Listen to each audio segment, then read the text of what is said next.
Hello friends, இன்னைக்கு ரொம்பவே ஒரு ஹெல்தியான வெயிட் லாஸ் ரெசிபி தான் பார்க்க போகிறோம். வெயிட் லாஸ் பண்ணும்போதும் சரி, நமக்கு விதவிதமாக சாப்பிடணுன்னு தான் ஆசையாக இருக்கும். ஆனால் அது போல் சாப்பிடணுன்னு தோணும் போதுமே நல்ல ஹெல்த்தியாக சாப்பிட்டோம் அப்படின்னா ஸ்டொமக் நல்ல ஃபில்லிங்காக இருக்கும். நம்ம ஆசைப்பட்டதை சாப்பிட்லாம், வெயிட்டும் போடாது. இன்னைக்கோட ரெசிபிக்கு மிக்ஸி ஜாரில் நான் 2 துண்டு தேங்காவை சின்ன சின்னதாக கட் பண்ணி போட்டு இதை நல்லா ஒரு சுத்து எடுத்துட்டு வந்துடுறேன். ஸோ இது நல்லாவே பொடி பொடியாக நல்லா அரைச்சிருக்கோம். இதில் 1/2 கப் வடித்த சாதம் எடுத்துக்கலாம். இது கூட 1 கப் நரைச்ச கம்பு மாவு எடுத்துக்கலாம். அதே கப்பில் 1 கப் அளவுக்கு தண்ணி சேர்த்தி நல்லா அரைச்சி எடுத்துகிட்டு வந்துடலாம். சாதம் சேர்க்குறோம், எப்படி ஹெல்தி சொல்கிறீங்க அப்படின்னு கேட்பீங்க. ஆப்பம் செய்யும்போது அரிசி சாதம் 2மே சேர்ப்போம் இல்லையா? ஆனால் இன்னைக்கு வெறும் சாதம் மட்டும்தான் சேர்த்திருக்கோம். அரிசிக்கு பதிலாக கம்பு மாவு தான் சேர்த்திருக்கோம்.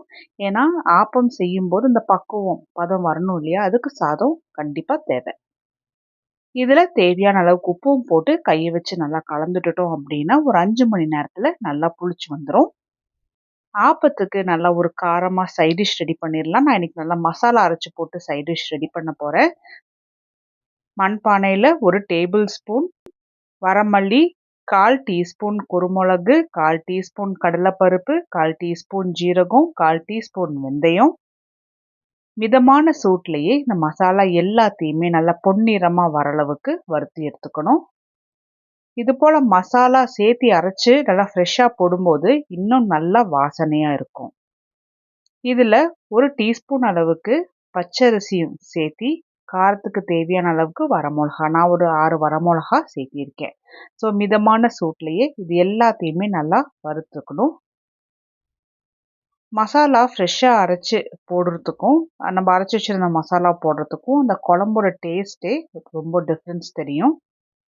மசாலா எல்லாமே வறுத்தாச்சு. இதை வேற ஒரு பாத்திரத்தில் ட்ரான்ஸ்ஃபர் பண்ணிவிட்டு மண் சட்டியில் 2 டேபிள் ஸ்பூன் அளவுக்கு நான் எண்ணெய் ஊற்றிக்கிறேன். ஸோ இதை நான் வீட்டில் இருக்கிற எல்லாத்துக்குமே சேர்த்து செய்கிறதுனால இந்த எண்ணெய் கரெக்டாக இருக்கும்.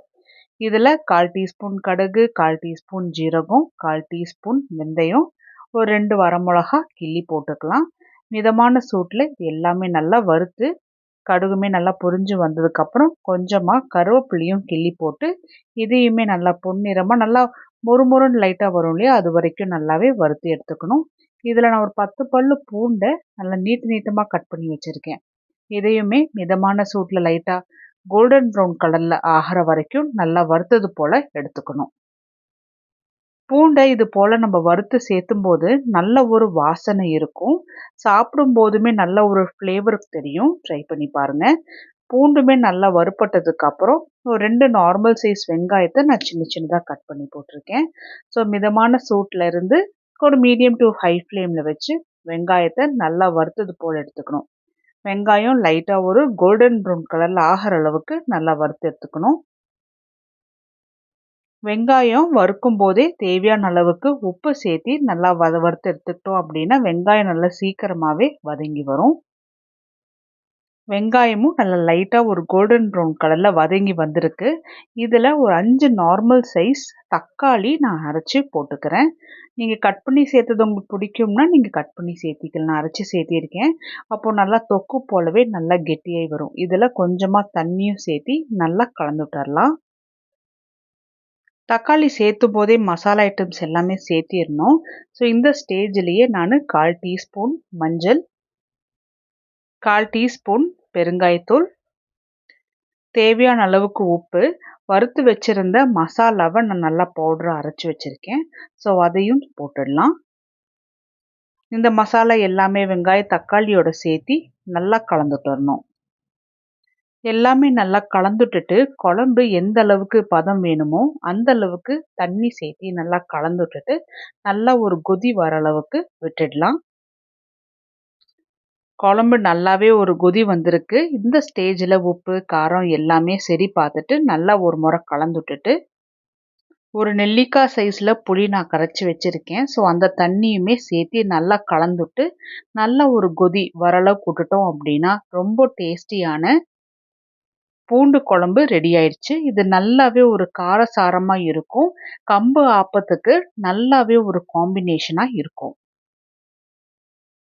இது பூண்டு குழம்பு, இல்ல வெந்தய குழம்பு எல்லாமே வந்து ஒரே மாதிரி ப்ரொசீஜர்ல தான் செய்வாங்க.